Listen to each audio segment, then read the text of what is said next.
Muito boa noite, estamos começando mais um Dá o Play. Hoje com um convidado muito legal. Eu estou muito feliz. Eu também estou muito feliz porque eu tive a minha feliz, fase Pedrita. muito emo. Quem não teve essa fase, Pedrita? Quem não teve? Rodrigo da Fonseca Tavares. Talvez por esse nome as pessoas não estejam ligando a figura. Eu acho que não. Vamos melhorar? Vai. Vamos melhorar. É ele, Esteban Tavares. Muito Play. bem-vindo ao Dá o Play. Obrigado, meninas. Obrigado. Um prazer estar aqui com vocês. Prazer bater um papo e acho maravilhoso como me chamam de Rodrigo Tavares. Acho ótimo, porque na Quem verdade... é esse? Porque na verdade o Esteban era para ser o nome do projeto solo só, né? Só que com o advento das redes sociais eu coloquei para as pessoas saberem que era a mesma pessoa, eu coloquei o nome do projeto junto com o meu sobrenome e acabei virando Esteban. E só aceitei uma hora também, eu não tentei lutar contra. Aí o pessoal começou a me chamar de Esteban, eu falei, tudo bem, agora eu sou Esteban. Então vamos conhecer um pouquinho do Rodrigo, do menino Rodrigo. Tu nasceu em Camaquã, mas nasci em Camaquã. Cresceu em Pelotas. Cresci em Pelotas, exatamente. E como é que foi essa tua... Porque desde muito jovem tu já toca, né? Desde muito pequeno, assim. Eu me interessei pela música muito cedo, na verdade, e é engraçado porque vinha muito da discoteca, olha o cara, a idade, dos discos do meu pai, assim. Então eu comecei a me aproximar da música por duas coisas completamente opostas, assim. Meu pai tinha os vinis do Renato Borghetti, e eu fiquei apaixonado por aquele cara tocando, né, acordeon, ou a gente pode falar gaita aqui sem problema, porque eu tô acostumado em São Paulo a falar gaita, todo mundo fica assim. As pessoas acham que a gaita é de boca. Exatamente. E ao mesmo tempo o Dire Straits estava lançando o Brothers in Arms na época. Né? Então foram duas coisas completamente diferentes que me levaram até a ideia de gostar mesmo de música, começar a pedir pro meu pai discos e coisa assim, ficar ouvindo com 4 para 5 anos, eu era bem criança. Mas aí eu acho que o fator definitivo, assim, para mim, né, eu que sou geração 80, que a gente tinha pouco acesso, principalmente uma criança, a videolocadora na época, né, a gente ficava esperando passar na televisão, sempre segunda-feira, algum sucesso que aparece depois da novela, né. E eu assisti a história do Hit Valens, né, que é o filme, né, o La Bamba. E ali eu fui entender o que era uma guitarra realmente, assim, ouvir e falar, esse é o som da guitarra, né? Porque eu via as pessoas tocando, mas eu não conseguia distinguir o que era o som do baixo de uma guitarra. Eu sabia que a bateria fazia aquele barulho, que o piano era um piano. Agora, a guitarra eu nunca tinha conseguido distinguir tanto, assim. E aí, a partir de um filme, né? Que até, inclusive, as músicas desse filme são regravadas pro filme, não são as originais. Eu me lembro que no outro dia eu cheguei pra minha mãe, me dá um dinheirinho que eu vou no camelô de Pelotas ali comprar uma fita pirata do filme, assim.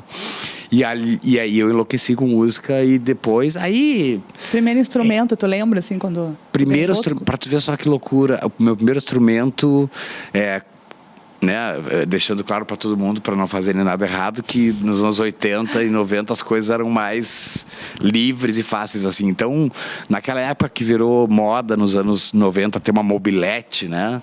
Minha mãe me deu uma mobilete com 11 anos, eu quase morri 30 vezes, né? Jaqueta de couro, mobilete. Né? Tipo, com 11 anos de idade, eu de mobilete numa cidade, assim. E aí eu falei, não... Vou trocar, exatamente. Aí eu falei, não. Aí cheguei pra minha mãe e falei, eu troco, mas tu me der uma bateria. Eu nem queria tocar bateria, só que aí eu tinha... Minha mãe, né, pensando numa bateria. Não, num apartamento ainda, né? E na época nem tinha tratamento acústico, botava umas caixas de ovo num quartinho que tinha num canto, assim. E o que aconteceu foi que eu tava muito interessado já em hard rock, tinha começado a ouvir heavy metal. Aí eu comecei a ver os shows do Kiss, aquelas baterias imensas, assim. Eu falei, não, acho que eu quero tocar bateria. Aí tudo bem, fiquei com aquela bateria incomodando muito tempo, assim, mas muito tempo.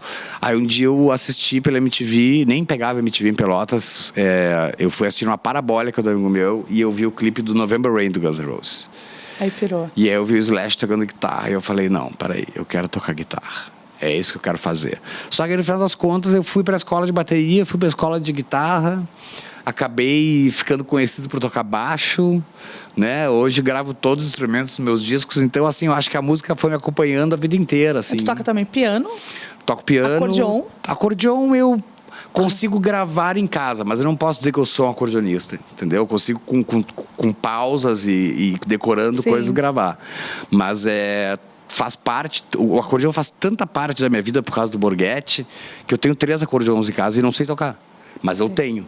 Porque são coisas assim que eu olho e fico, meu Deus, isso aqui pra mim vale mais do que muita eu tenho coisa. a guitarra em casa, tava falando pra Pedrita, eu tenho a guitarra em casa, toco? Não toco, gente.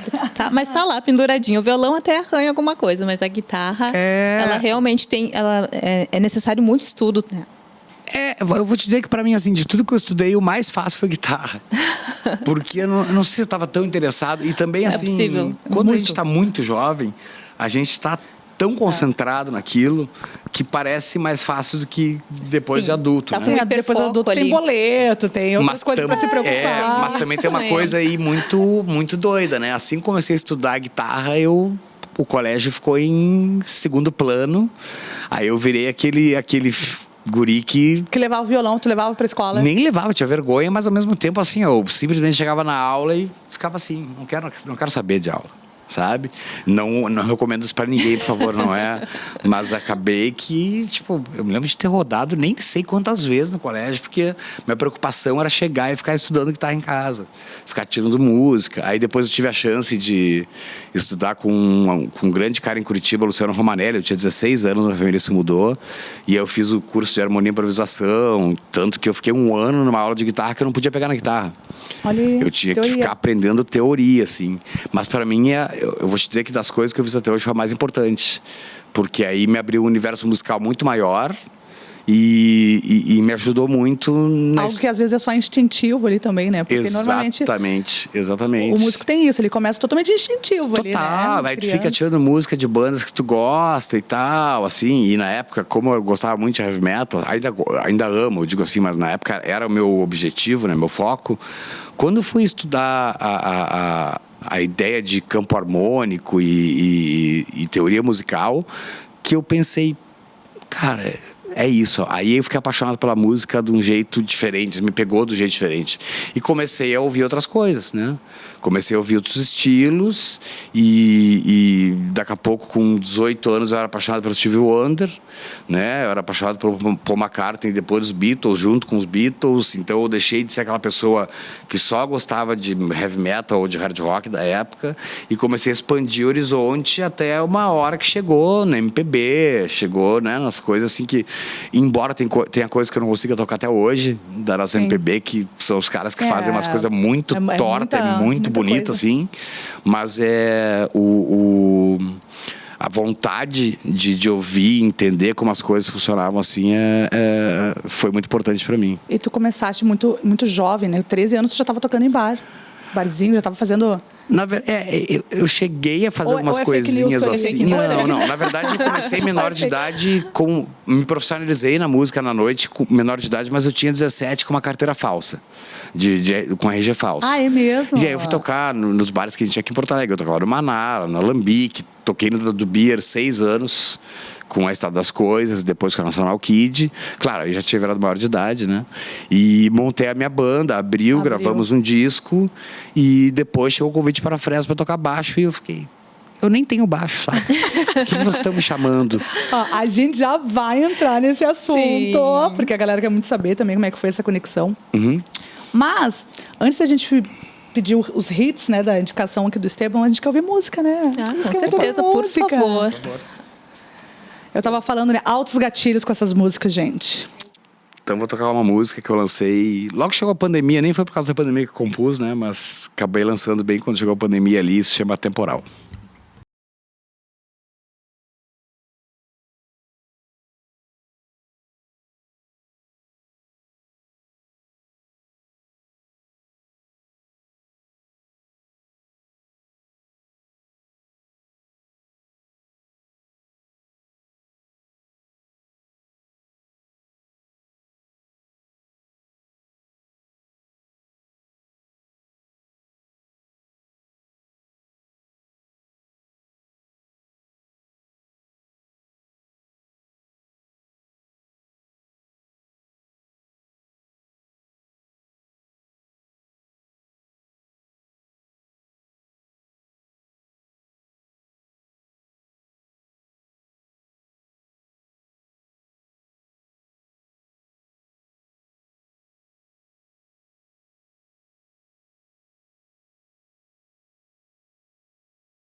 Deixa eu me recompor, né?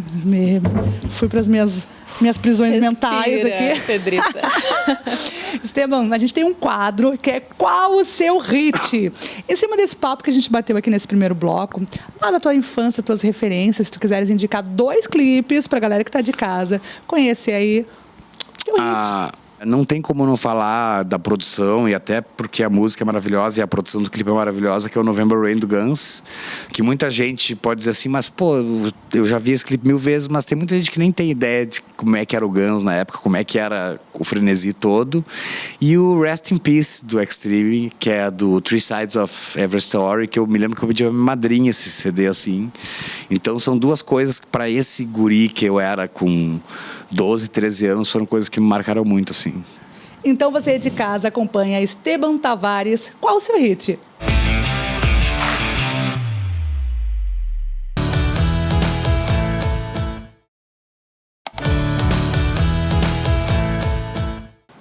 E o Downplay está de volta. E o nosso convidado de hoje é ele, Esteban Tavares. Meu querido, a gente estava encerrando o primeiro bloco falando um pouquinho da tua primeira banda. Certo. Que foi a Abril. Certo. Conta pra nós como que surgiu essa ideia, se foi você que começou a fazer o contato ali com músicos conhecidos, qual era a referência que você tinha de banda também?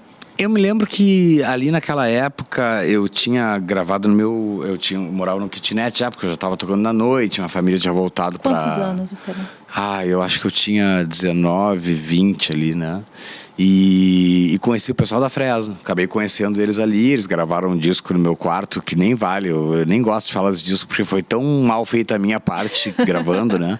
Duvido, eu não fazia parte ainda, né, da banda. Legais. Não, mas o disco, se tu ouvir, ele é bem mal gravado, assim. Mas eu não entendia muito aquela cena emo deles, assim.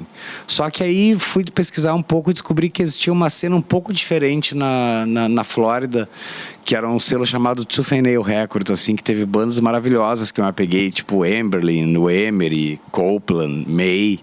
E aí que eu falei, putz, isso aqui é muito diferente do que eu ouço, é uma nova vertente que está chegando na minha vida. E aí eu tinha alguns amigos que a gente sempre ia no mesmo bar, que era o Extinto Alambique, aqui em Porto Alegre. E uma noite, 4 da manhã, eu falei assim, vamos montar uma banda? E os caras, vamos montar uma banda. Tava assim, empolgado pra banda. Não, tava daquele jeito. E o pior, e aí As ideias é sempre a assim. gente chegou e falou assim, vamos ensaiar amanhã já, vamos começar a ensaiar amanhã, tentar compor amanhã. E eu me lembro que foi muito baseado no Amberlin, assim, no Emery. A gente tinha eu levei umas bandas de referência. E eu acho que o disco da Abril, ele foi composto em 3, 4 meses, assim. Que pra mim é muito rápido, assim. Mas também tinha aquela coisa de ser jovem, né? De tu tá querendo ensaiar o tempo inteiro. E eu tinha um mínimo equipamento em casa pra gravar umas demos, né? Que depois foram levadas pro estúdio pra gravar o disco mesmo. E... Então, essa cena emo, que virou uma cena que é meio underground, que não é conhecida por todo mundo, que tratava de instrumental mais responsável, letras mais sérias também. Aquilo ali me levou muito a fazer o disco da Abril, que acabou ficando no mercado menos de 1 ano, porque logo depois, né, veio o convite para minha outra banda. Como é que surgiu essa conexão, esse convite? Cara, eu já tinha feito 2 discos da Fresno, né? Então, o segundo já, metade no meu apartamento, metade no estúdio do meu amigo Rodrigo Del Toro. E aí eles já tinham lançado outro disco, já estava no 3º disco, que foi o disco que levou eles realmente para televisão. Produziu? Ainda como... Não, tá, aí eu já não tinha produzido, porque o Rodrigo já estava com uma ideia de gravação bem legal para aquele estilo que eles queriam. Eu indiquei, eu falei, cara, gravem lá, porque... vai sair o som do jeito que vocês querem que saia, né? Que vocês sempre sonharam e eu não consegui fazer. Mas no meio dessa turnê, que foi quando começou a tocar algum clipe na MTV da época, embora não tivesse gravadora, mas a MTV sempre abraçou bandas independentes, o Leso, que era o baixista, saiu. E eu tava tocando na noite, um dia assim, fazendo um show na noite, e 4 horas da manhã o Lucas me mandou um SMS, né? Olha só, SMS, uma coisa que ninguém mais usa. E falou, cara, se eu te convidasse pra tocar baixo, tu aceitaria? E eu ainda falei pra ele, cara, eu acho que tem cara mais legal, né? Tipo, que já é baixista, já tem experiência e tal. Indiquei 2 baixistas pra ele. Ele falou com os baixistas, nenhum aceitou, né? E ele falou, cara, ninguém quer e tu tá afim. Eu falei, olha, se tu também tiver afim de me aguentar com um baixo, sendo que eu nunca peguei um na mão. Só que também tinha muita referência, assim, do Duff, do Guns. Sempre gostei, por mais que seja o baixista limitado, o Roger Waters, eu sempre gostei do baixo de palheta. E eu me lembro que quando ele falou, tu quer vir pra Fresno, eu ainda fiquei em Porto Alegre mais um tempinho. Aí tu botou essa assistindo condição. DVDs, assim, e com um baixo emprestado de um amigo meu pra ir entender qual era a linguagem que eu ia usar dentro da Fresno. E aí fui pra aqueles discos das bandas que eu tava falando antes e tentando escutar o que o baixo realmente fazia naquele som. E eu acho que no final das contas, muita gente hoje até em São Paulo me conhece como baixista, né? Que é uma coisa que, claro, eu gravo meus discos, até já trabalhei em discos de outras bandas gravando baixo, ganhei prêmio de baixista, né? Mas nunca me considerei um baixista, assim, sempre fui um guitarrista, né? Mas foi um convite, assim, que pra mim era inaceitável. Eu gostava dos meninos pra caramba.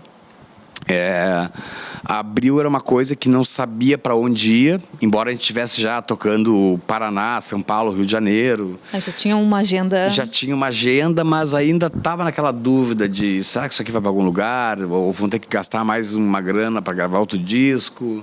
E a Fresno estava no momento. E eu e o Lucas, a gente sempre teve uma experiência muito boa, porque no segundo disco da Fresno eu já estava escrevendo música com ele. Então, a gente tinha uma conexão muito boa de escrita, assim.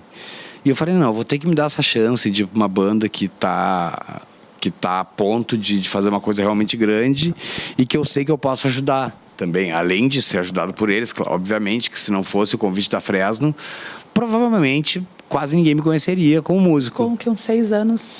Eu fiquei 6 anos na banda, fiquei 6 anos na banda, de 2006 a 2012. Mas foi uma época muito importante, assim, porque a banda se organizou musicalmente. Eu entendi o que era aquele baixo de rock rapidinho, assim, já tinha entendido como é que funcionava. E tive uma experiência muito boa. A gente pegou uma época de ouro, assim, ainda que foi, acho que o último respiro de guitarra com distorção na rádio, sabe? De guitarra com distorção em festivais de música jovem ou em festivais em geral, né? Porque hoje os festivais basicamente não tocam rock ou se tocam são de bandas já consagradas na música brasileira, né? E o que tá tudo ok para mim, não é essa a questão, mas a gente ainda conseguiu pegar essa coisa de ir para televisão, gravar disco em gravadora gigante, ganhar disco de ouro, e ali foi. E aí quando eu entrei, a gente gravou Redenção, eu já estava quase compondo metade do disco com o Lucas. Tinha me mudado, terminamos a turnê do Ciano, que era o disco que o Leso tinha gravado, mas eu terminei a turnê. O público teve uma simpatia para mim muito rápido na Fresno, não sei porquê também. Até hoje não entendo isso. Não se acha carismático? Não, mas não é, sabe? Tipo, porque eu achei até que ia ser um pouco renegado pelos fãs, por ser um cara que tá entrando novo, assim, né? Tipo, a Fresno já era uma banda que o pessoal conhecia todo mundo e tal, entrou um cara novo. Mas a gente acabou fazendo 3 discos e um DVD juntos, assim. O primeiro disco virou disco de ouro. Então eu vi que a gente tinha uma conexão muito forte, teve alguma música, assim, que você participou e falou, agora sim tem minha identidade na Fresno também? Olha, eu acho que a primeira música que marcou eu nem era da banda ainda, né? Que foi a primeira música que eu acho que foi comercialmente mais bem sucedida em termos de ter videoclipe e começar a tocar na rádio, que é uma música chamada Onde Está? Mas que eu também, na época, eu fiz sem pretensão, assim, mostrei para os meninos, eles gravaram, eu nem imaginava que eles iam gravar. Mas já como integrante da Fresno, no disco Redenção, quando eu cheguei lá, faltavam 5 músicas para serem terminadas. Eu terminei as 5 com o Lucas, né? E vim com a ideia de 2 músicas. Eu acho que a música Redenção, né? Porque tratava de Porto Alegre, basicamente, assim. Sim. Mas eu não sei se eu posso dizer isso hoje em dia, porque o público da Fresno também foi mudando. Mas acho que a música que ficou mais apegada entre os fãs até hoje, isso aí eu tô chutando, mas que os fãs mais gostam é uma música chamada Milonga, que foi logo no primeiro disco de estreia meu, assim, com a Fresno. E ali eu vi que tinha futuro meu dentro da banda, assim, e que eu tinha conquistado um espaço dentro da banda já de compositor, e que aí realmente a partir dali eu comecei a me sentir uma pessoa que tinha uma importância dentro da banda. Que bacana. Então acho que, embora não seja uma milonga mesmo, o ritmo não seja uma milonga, né, foi baseada numa milonga que eu ouvi num festival de música nativista. Nossa. Pra tu ver como as coisas são... Se conectam. E acaba numa banda emo, assim, que tinha até uma parte da eletrônica na música, assim, sabe? Tu sai de uma milonga num festival de música nativista do Rio Grande do Sul e tu acaba lançando uma música com esse nome porque tu lembrou que era uma milonga, o que tava fazendo. E acho que milonga até hoje é uma das músicas mais importantes para os fãs, assim. Muito bacana. Muito mesmo. Pedrita. Então, a gente está chegando naquele finalzinho do bloco, né? Antes de pedir... Segundo bloco, né? Antes Depois de pedir, temos... a gente quer música, óbvio. Vamos lá. Tocar uma música do meu terceiro disco, do Eu Tenho o Mundo, que eu gosto muito, chamada Noite de Berlim.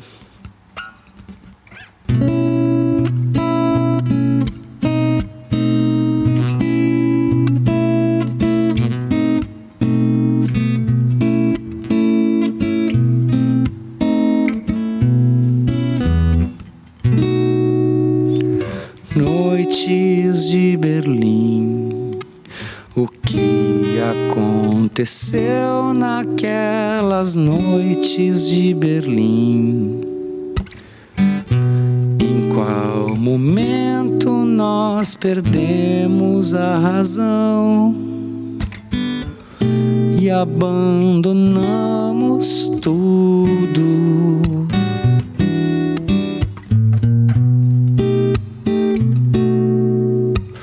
Noites sem amor, como esquecer daquelas noites sem amor? Fomos do céu até o chão, e então bebemos tudo.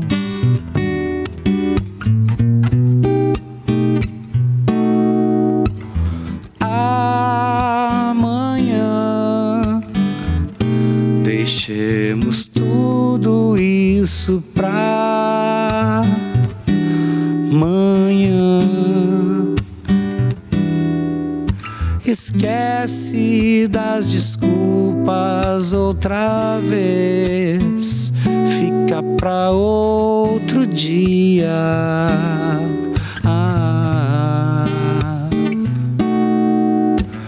Noite em Berlim, teu corpo na janela. Noite em Berlim, meu coração na tua mão.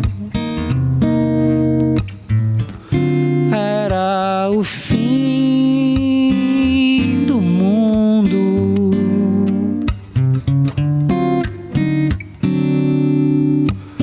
Noite sem amor, dor travestida nessas noites de amor.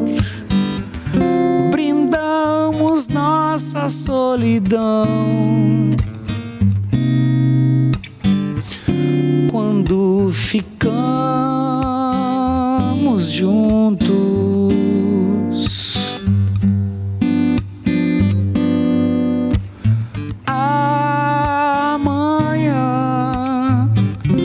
Deixemos tudo isso pra amanhã. Esquece das desculpas outra vez, fica pra outro dia.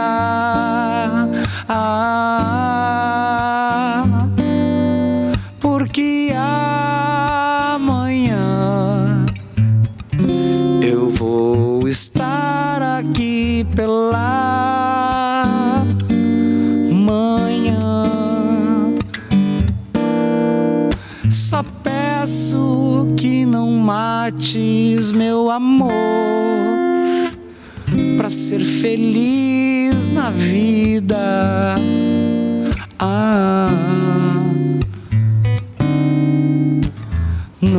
noite em Berlim, teu corpo na janela.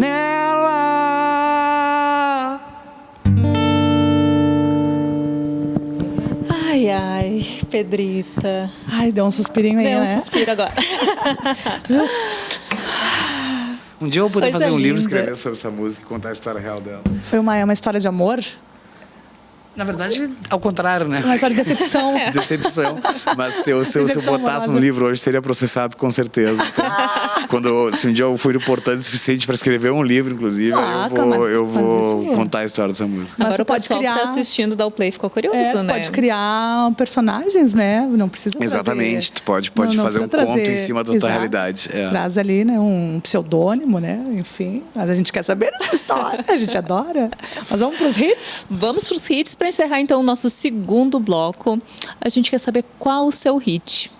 2 músicas que marcaram essa tua trajetória entre a Abril e a Fresno. Certo. Eu vou dizer que é o seguinte, cara, dentro da Abril e Fresno, assim, uma das coisas que eu mais tenho orgulho de ter feito pela Fresno é uma música chamada Porto Alegre, né? Que ela chegou a rodar bastante em rádio, teve um videoclipe lindo, né? Mas eu depois que eu saí da Fresno, acabei indo pro Humberto, né? E acabei Tu tocou no Humberto, né? Tocou na 4 banda. anos, né? Baixo, com o né? Humberto. Guitarra. Guitarra.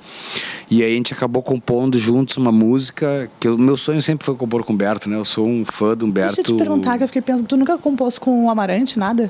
Não eu conheci o Amarante da Oi, assim, no máximo, porque quando a gente tava Eu tenho a sensação que seria uma coisa tão incrível. chegando em São Paulo, o Los Hermanos estava já naquela dúvida se continuava ou não continuava, né?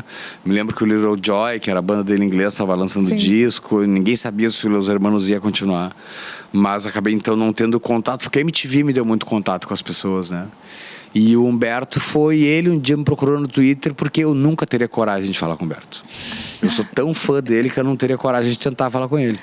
E ele me falou assim, cara, eu ouvi uma música tua no MySpace e gostei. Pô, no MySpace, né? O Humberto, ele disse, só pode ser um fake essa conta aqui. Me lembro até de falar com o Duca, né? Com o Duca Lendecker, ele falar, cara, esse aqui é o perfil do Humberto de verdade. Ele falou, não, pode falar com ele, que é ele sim. E a gente acabou fazendo uma música chamada Tchau Radar, que entrou no primeiro disco solo do Humberto, Insular, o nome desse disco, e que eu tenho muito orgulho dessa música, assim, acabou indo pro DVD também. Então, eu acho que Porto Alegre, na Fresno, e dentro do Humberto ali, o Tchau Radar, são 2 músicas que eu não sei se não são meus hits, assim.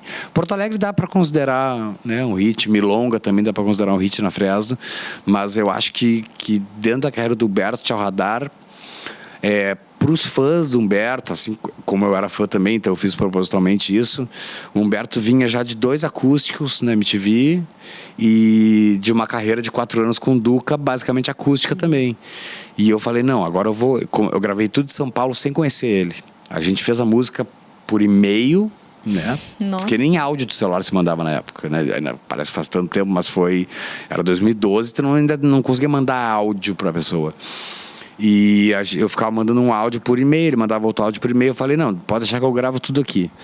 E gravei essa música lá e enchi de guitarra. Enchi de um monte de coisa que os fãs do Engenheiros, assim como eu sou fã do Engenheiros também, Sim. estavam com saudade, né?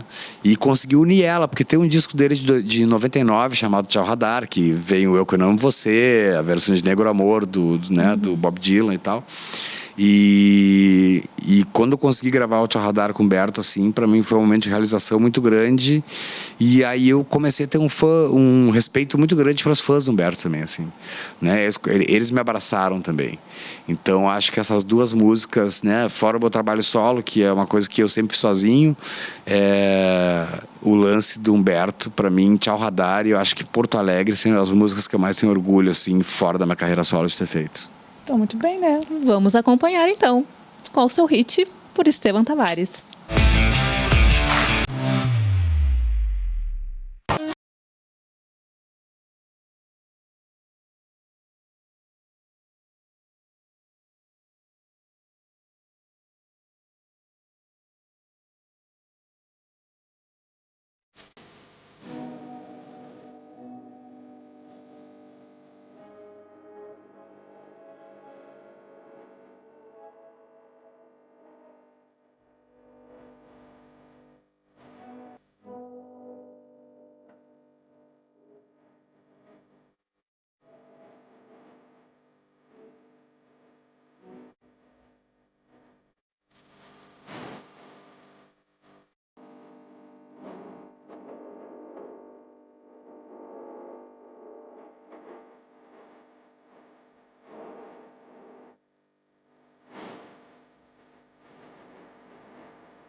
Estamos de volta com Dá o Play, esse baita papo. Muitas curiosidades também, né? Coisas que a gente ficou sabendo. Vamos falar um pouquinho de futuro, um pouquinho dessa carreira solo, se tem novidade por aí. Estava comentando aqui nos bastidores, eu vou resgatar esse papo, porque tu estava falando nos bastidores que durante a pandemia tu achou que tu ia compor horrores. E não fiz nada. E acabou ficando no... Eu fiquei 2 anos sem escrever uma música, assim. Isso que eu tenho estúdio em casa, tava sempre com o instrumento perto e... Só que a pandemia me tomou, assim, a minha energia vital. Eu fiquei tão preocupado com a minha família, tão preocupado comigo também, enquanto a vacina não chegava, e que eu fiquei trancado em casa, né? Então eu não tinha experiência, eu não vivia as experiências na rua da minha vida para ter material novo para compor, né? E acabou que não fiz nada, assim, novo. E durante a pandemia que veio a ideia de fazer o Entre Safra, que era pegar as músicas que eu tinha gravado sempre no formato de banda e fazer elas versões acústicas só de violão.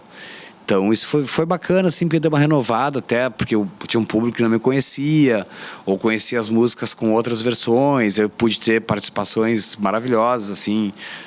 O Duca Lendecker cantou comigo uma música minha que eu gosto muito, chamada Milonguita. A Roberta Campos cantou aquela primeira música que eu toquei aqui hoje, Temporal, tem uma participação da Roberta. O Lucas do Fresno cantou também uma música comigo, que era do meu segundo disco.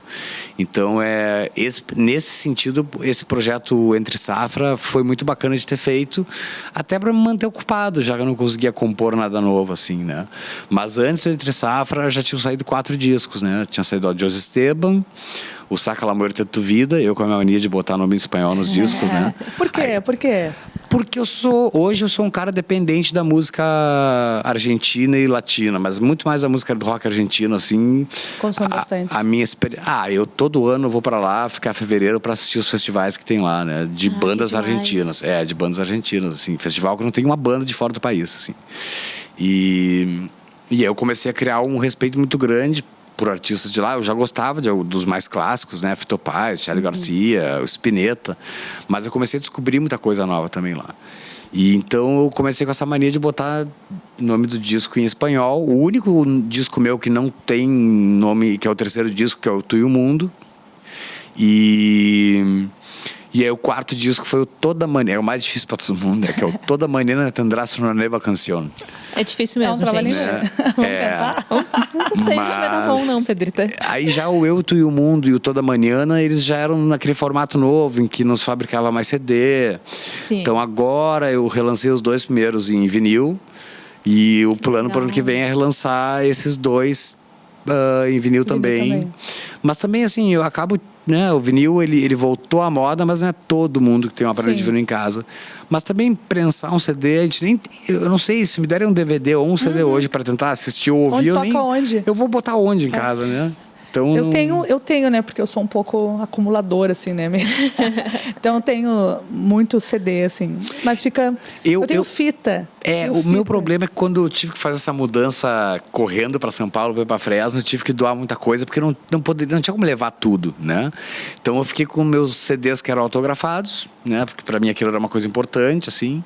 E agora, de uns 5 anos para cá, eu não paro de comprar vinil. Eu não consigo comprar, eu sou assim, um viciado no vinil, por vários motivos, voltou bacana.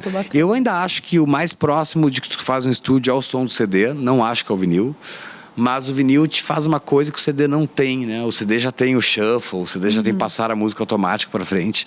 E o vinil tu te obriga a ouvir inteiro. Claro, tu pode se perdeu um pouco isso, né? A galera lança muito single hoje, e aí se perdeu isso. Aí a gente tá entrando numa questão que me incomoda muito, o single, né? O single me incomoda bastante, assim. E EP? O EP é legal, porque né? Tu pode lançar um disco em 2 partes, chamar de EP, né? De 2 EPs, assim. Mas eu sempre fui aquele cara que queria... lançar uma coisa que tivesse uma história, que contasse o começo, meio e fim, numa ordem definida. Tem um conceito ali, né? Sempre foi muito sobre conceito, né? Sempre foi sobre fases da minha vida. Eu sempre escrevi sobre a minha vida, isso é muito doido. E embora as pessoas acabem levando pra vida delas aquilo. A subjetividade ali. E até porque a partir do momento, eu sei que é uma frase pegas, mas a partir do momento que tu larga a música pro público, ela não é mais tua.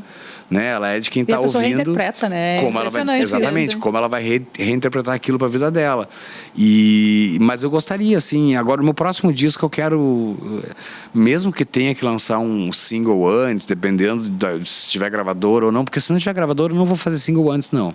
Aí eu vou lançar de uma vez só. Mas a ideia agora é esse ano já fazer um disco novo, né?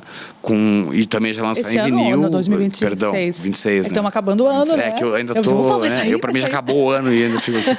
Mas para 2026 lançar o disco novo, que eu já vou lançar direto em vinil também, já lanço esse disco em vinil. E boto nas plataformas, né, de streaming, mesmo que se tiver uma gravadora, vai pedir um single, 2 antes para mostrar pro pessoal. Mas agora, se não tiver, eu não faço questão de fazer single, não. E audiovisual? Audiovisual, eu tô num projeto agora, que eu quero fazer esse acústico nesses formatos da MTV antiga. E como eu ainda sou muito amigo de toda a equipe que era da MTV até 2013, que foi aquela MTV clássica que a gente conhecia, a gente está trabalhando em conversar sobre como fazer isso de uma maneira mais parecida do que era na época, assim, né? Que demais. Então, reunir as músicas que as pessoas gostam, minhas, assim, e botar algumas músicas, quem sabe, se até lá tiver pronto o disco, já botar músicas novas nesse disco, ou no disco não, no caso, no audiovisual, né? Mas e tem uma coisa boa pra mim aí, né? Tem gente que não gosta quando eu falo isso, mas hoje em dia a gente não... Tocador de DVD é raro de achar, né? Raríssimo. Já virou raro. Blu-ray nem se fala, sim. sumiu do mercado. Então vai estar no YouTube lá gratuito. Então assim, tu faz um trabalho que todo mundo vai ter acesso de assistir e com aquela vontade de poder assistir de novo e mandar link para amigo e que não é pirataria, né? Tipo, é tu mesmo que está entregando o teu material ali pro pessoal. Tá distribuindo, né? E aí, claro que isso pode também virar áudio e ir para as plataformas de áudio também. Mas a primeira ideia é fazer um audiovisual disso, porque eu sempre fui um fã do formato do acústico que existia, né? E, infelizmente, quando a MTV Brasil fechou, né? Da MTV do Grupo Abril, que é a nossa famosa MTV que a gente amava, assim, nem a Fresno, nem eu tinha ainda rolado um convite de fazer um acústico. Então, eu acho que faz falta pra gente ter esse Nem registro. a gente não foi convidada pra ser VJ, né? Não, mas a gente dá um jeito, né, Pedrita? Mas sabe que eu fui VJ um tempinho, É assim, mesmo? né? Eu apresentei aí. 6 meses no Rock Go. É verdade. Como eu morava muito perto da MTV, sempre tinha algumas coisas assim. Eu me lembro que tinha aquele programa, né, de humor jornalístico que era com a Dani e com Calabresa. o Bento, E quando eles saíam de férias, ia eu e a Titi apresentar, né? Então eu sempre tive uma coisa de... Era bom demais, né? MTV, muito eu raiz. era apaixonado, assim, Coisa e boa. tanto que eu nunca perdi o contato com o pessoal da diretoria, quem tava lá, assim, sempre a gente teve uma amizade muito boa, porque a MTV literalmente era aquela coisa que tu não precisava ter uma gravadora um empresário por Ela trás. alimentou uma geração, né? Com Exato, com música, e quando eu cheguei lá eu Muito aprendi... apoio, né, pro artista independente. Eu aprendi que eles abriam a porta para qualquer pessoa. Tu não precisava, não tinha negociata financeira envolvida. Se eles gostassem de ti, se eles ouvissem e fosse com a tua cara, tu tinha total liberdade pra MTV. E sem contar as loucuras que a gente acabou fazendo via MTV, né? A gente fez um especial com os Titãs de Choró, que é uma coisa que eu nunca Sim. imaginei que isso ia acontecer na minha vida, né? Sim. Que hoje eu penso assim, caramba, que loucura, mas... Na época fez todo sentido, assim, pra mim, de estar ali com eles e Eu poder acho que conhecer faria. aqueles caras. Daqui a pouco a gente vai pro Faria ou não faria. Daqui a pouco a gente vai pro Sabe que Faria eu ou tenho não uma faria. meia-culpa aí de... Claro que não fui eu que escolhi o repertório, mas eu tenho uma meia-culpa, assim, de... Porque o sertanejo universitário tinha invadido muito aquela época, né? Então eu tenho uma coisa que eu me sinto um pouco culpado, que é uma música que eu não sou muito fã, mas que entrou muito em evidência depois desse... Em evidência. que foi depois desse especial que voltou a tocar evidências como nunca. Saca? E não é a coisa que eu acho mais legal na vida. Então eu fico assim, será que eu faria de novo ou não faria de novo? Essa é a questão. Então vamos pro Faria ou não faria? Pro faria ou não faria, gente? É. Já que é o momento. Ele não sabe, mas a gente tem um quadro que se chama Faria ou não faria. A gente faz perguntas rápidas e a gente já percebeu que ele é super calmo, né? Sim. Ele fala calmo, mas aqui não, agora não tem calmaria. Agora tem que responder se faria ou não faria. Sem pensar muito. Perfeito, Se perfeito. faria ou não faria. Bom, agora essa já começou, né? Se faria ou não faria uma música com um sertanejo. Não. Não faria. Não faria mais. Não Voltaria teria a morar no vontade. Sul? Muito. Pá. Amanhã, se pudesse. Vamos lá. Faria harmonização facial? Não. Eu acho que né? envelhecer é Precisa. bacana pra caramba, assim, sabe? Eu acho que... Tanto que eu sou grisalho desde os 19 anos e passei a frase Pois é, inteiro ficou super- pintando o cabelo. Mas virou uma marca também, né? Mas assim, tipo, sabe aquela coisa do jovem inseguro que tinha que pintar o cabelo porque não queria parecer com cabelo branco e tal. E então, assim, eu acho que envelhecer é super parte da vida, assim, também. Então, não me preocupo muito com isso, né? Não me preocupo muito com isso Arrasou, mesmo. adorei. Muito Vai, Carol, bom, hein? manda. Criaria uma conta no Tinder? Nunca tive, nem sei como é que funciona. Não faria. tenho essa... Faria uma rede social de casal? Não, até deu uma porque eu já pesadinha. tive relacionamento Já teve com rede social influenciadora de casal. digital e foi péssimo, assim, porque as pessoas se metem muito na Sim. tua vida pessoal, né? Leva aquilo ali como uma verdade absoluta, né? Exato, e eu gosto de ter minha vida particular mais reservada pra mim, assim. Então, não conseguiria fazer. Faria uma música para uma campanha política? Sim, Faria. sim. Faria uma trend no TikTok pra viralizar a tua música? Sabe que até hoje eu não baixei o TikTok. Não, é Tamo possível. junto, eu também não. É 10 anos que o TikTok tá aí, eu não sei nem como é que mexe no TikTok. Não sei nem como é que mexe no TikTok. Eu não faria. Não faria. Faria sertanejo, a gente já sabe, foi a primeira, né? Que mais? Moraria fora do país? Sim. Aonde? Moraria em Montevidéu com tranquilidade. Moraria em Buenos Aires em Córdoba com tranquilidade Córdoba, também. lindíssimo. Eu sou muito... Ia pegar todas as suas referências, beber da fonte. América do Sul, pra mim, é um lugar que eu tenho muito amor. Legal. Agora, né, terminando o ano, eu vou pro Uruguai em janeiro e vou em fevereiro pra Argentina passar uns 15 dias na Argentina, que eu tenho muitos amigos lá. Então eu sempre vou pra Argentina pra ver o festival. Eu toquei 4 vezes na Argentina, assim. Foi muito interessante porque... Claro, tem muito brasileiro que estuda, né, nas faculdades lá, então vai me assistir por uma saudade do Brasil. Mas achei muito interessante que, por mais que o povo da Argentina não me conhecesse... São receptivos e aquela coisa assim... Eu cheguei a tocar num cassino na Argentina, que é uma coisa que eu nunca imaginei que eu fosse fazer na minha vida, né? E tinha muita gente, né, num lugar que nem tinha brasileiro, e eles estavam literalmente sentados nas mesas assim... ouvindo o que eu tinha pra mostrar. Não era uma coisa assim, eles estavam bebendo e eu tava ali tocando. Isso é muito delicioso, né? Então, pra mim, essa atenção deles, assim, me ganhou de coração, assim, deles ficarem parados ouvindo, assim, e depois conversando comigo e falando que legal. E aí eu ganhei muita gente de lá que hoje me ouve, me segue. Então, sempre que eu tiver a oportunidade, quando pintar, eu vou, claro. A gente falou isso, tu falaste aqui da atenção, né? Como mudou também, né, o público, assim, a galera de bar e tudo mais, né? Sim, totalmente. E a tua música é uma poesia. É algo que a pessoa tem que ali se dedicar a ouvir. E até fora do ar a gente estava falando, né? Janeiro e fevereiro para mim são os piores meses de show, porque é o verão. E a minha música não é uma música de verão. E eu não reclamo por causa disso, até porque eu também gosto, às vezes, de um pouco de férias. Mas a minha música, ela é uma música que não... Chega no verão hoje em dia, o pessoal... Claro, o reggae sempre foi parte do verão. Sim. Mas o sertanejo não sai de moda nunca, né? O funk, eu adoro, tá? Deixando claro que eu não tenho essa coisa do... tal estilo de música é horrível. Não é essa a questão. Mas aí acaba que o meu estilo de som pro verão, ele nunca funcionou.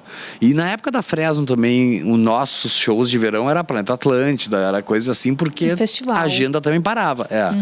Porque a Fresno, que já era uma banda mais pesada de rock, já não funcionava no verão também. Então eu não queria perder o fio da meada, né? Mas eu acho que eu não consigo funcionar no verão mesmo, como me apresentando. Mas também eu aproveito esse tempo para gravar coisas novas, Mas esse ano de 2025 tu fez uma tour pelo Brasil também, né? Fiz, porque aí o que acontece é que aí eu tenho a sorte, eu tenho um público muito grande no Nordeste, né? E aí vale muito a pena para eles que eu vá para lá no verão, porque tem muito turista também que gostaria de me ver, que é de outra cidade que eu nunca fui. Então eu me lembro que eu fiz 16 dias seguidos no Nordeste, né? Nossa. No verão passado. Aí esse ano, como eu descobri alguns problemas, eu descobri que eu tinha epilepsia depois de muitos anos, né? E aí eu tive que dividir essa turnê em 2 partes de 8 shows, assim, com intervalos ainda, porque eu precisava dar uma descansada para a cabeça. Mas gosto muito. E no Nordeste, realmente, no Nordeste no verão eu sempre acabo voltando. Acabo voltando. É sempre bom o Nordeste, né? Eu amo. Como não, né? Como não amar? Vamos encerrar nosso bloco com música e as indicações. Mas vamos com música, né? Aquela música especial que tu escolheste aí para encerrar esse último bloco.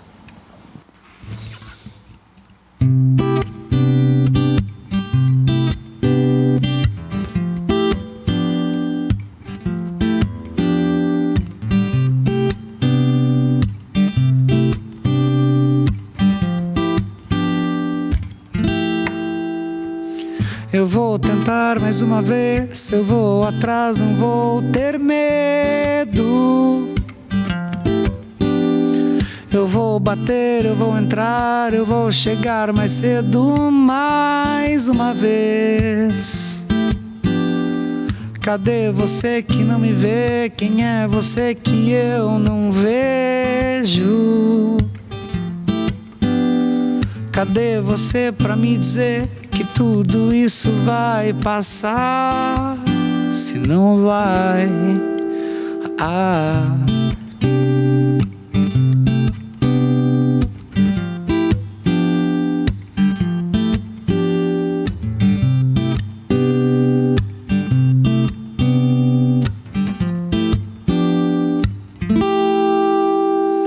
Eu vou entrar na tua casa, eu vou entrar na tua vida. Eu vou sentar e esperar tu me mandar embora mais uma vez. Quem é você que me esqueceu? Cadê você que eu não esqueço? Quem é você que me prendeu e depois me deixou pra trás? E que não vai voltar. Por mais que eu cante, escreva, toque, não vai dar. Você não vai mudar. E sabe que sozinho eu não sei onde ir. Você não vai mudar. E sabe que sozinho eu não sei aonde ir. Mas é claro que tu vai dizer que nunca soube o que eu queria. Que fica fácil pra você se agora já não vale o que passou. Os teus amigos, meus amigos dizem nada. Os teus amigos, meus amigos dizem que não sabem mais quem eu sou.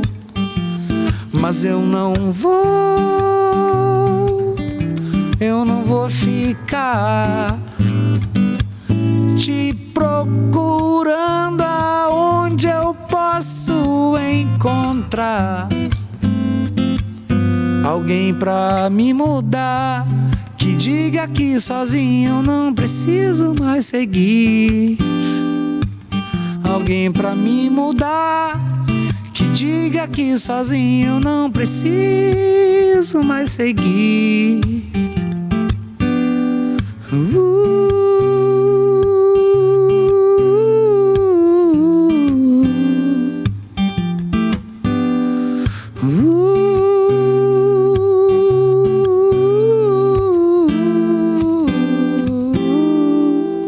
Eu vou tentar mais uma vez.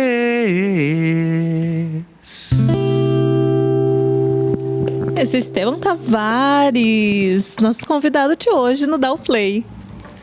Foi um prazer, né? Eu vou pra casa agora mais sentimental do que quando eu cheguei. Não pode chorar, Pedrita, não chora. Esteban, vamos pro nosso... Qual é o hit? Qual é o seu hit? Aqueles 2 últimos clipes. Pra encerrar, né? Fechar com chave de ouro. Vamos para uma coisa mais atual, então. Algo assim que pra mais atual? Que tá de repente ouvindo mais agora. Sabe que eu sou um cara que não sou muito atual, né? Então as últimas coisas talvez não, tenham mas eu acho que tem coisas legais, assim, e até clipes muito divertidos de assistir, assim, sabe? Então não tem como eu não gostar muito daquele clipe do Tame Impala, Less I Know The Better, que é uma loucura aquele clipe. Uma doideira, verdade. Mas é uma obra audiovisual para mim muito bonita. E eu vou ter que deixar aqui, não adianta. Tem uma coisa que quando eu vim em Porto Alegre a primeira vez, eu falei, é isso, assim. Os caras estão fazendo do jeito certo e eles tinham uma estética meio anos 60, ainda tem, né? Mas o clipe tinha uma estética muito anos 60, que é o Sex Experience da Cachorro Grande, né? Feito Clássica. Lá na Casa de Cultura. E eu acho esse clipe incrível também, assim. Fechando então, né? É isso. Qual o seu hit?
E esse é o Dá o Play, senhoras e senhores. E a gente já tá se despedindo, Pedrita. Foi tão bom, não foi? Foi bom pra mim, foi bom pra ti? Foi bom pra mim também. Nosso convidado de hoje, nossos sinceros agradecimentos. Vamos voltar pra casa mais emotivas, Pedrita, talvez? Acho que sim, provavelmente. Né? Obrigado, gurias. Eu agradeço. Para mim, o espaço é maravilhoso sempre. E conversar um pouco é sempre bom também sobre música. Contar um pouquinho da tua trajetória também, né? Exato. E poder conversar sobre música, falar sobre música dos outros também, que foi uma coisa muito legal que a gente teve aqui esse papo hoje, falar sobre coisas que me influenciaram, coisas que eu gosto de ouvir. Então, isso para mim também é muito legal. Às vezes a gente fica preso em falar de si mesmo, assim, né? Certo. E às vezes fica um pouco arrogante isso. Eu gosto muito de falar do que me trouxe até aqui, né? Foi um prazer, viu? Volte sempre. Por favor, vai ser um prazer sempre. E quando eu estiver por aqui, eu vou encher o saco para voltar. Por favor. Por favor. É isso, gente. O Dá o Play vai ficando por aqui. Até semana que vem. Liga no 24. Liga no 24.